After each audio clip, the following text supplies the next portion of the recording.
पाहियान इस चीज़ को लिखते हैं, पाहियान के बाद से इत्सिंग जब इस चीज़ को लिखते हैं, तो उन्होंने जैन की बजाय ब्राह्मण शब्द इस्तेमाल किया।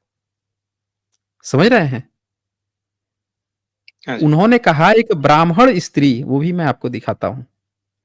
ये दोनों चीज़ आप देखिएगा कि 300 साल बाद जब आएँ, अब इससे आपको ये पता चलेगा कि भई उम, ब्राह्मण और जैन एक ही थे, बमन थे, कौन थे, क्या थे? ये रहा ना इनका। दरअसल इनकी जितनी आप पढ़ेंगे ना, आपको एक से एक चीज़ें पता चलेंगी और हर जगह आपको पता चलेगा कि पूरा भारत का कोने-कोने में ये सारी चीज़ें जो हैं, मिली हुई है।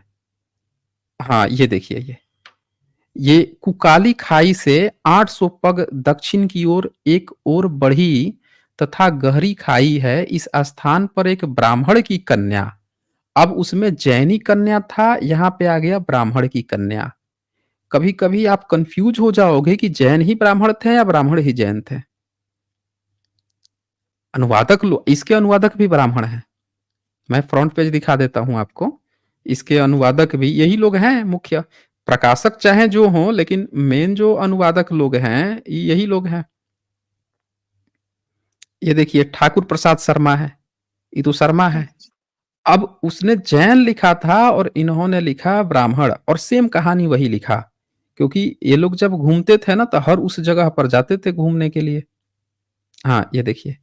तो इस स्थान पर एक ब्राह्मण की कन्या चष्चा तथागत को व्यर्थ कलंक लगाकर राजीव नरक में बस गई थी।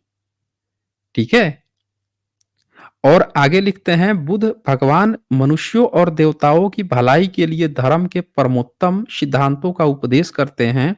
इस बात को विरोधियों की एक स्त्री सहन न कर सकी।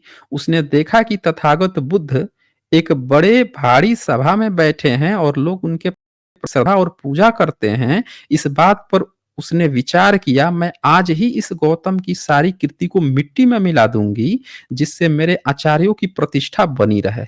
यानी जिस धर्म मजहब में वो थी उसकी प्रतिष्ठा बची रहे। लेकिन ये देखें इन्होंने यहाँ पे ब्राह्मण शब्द लिख दिया इसके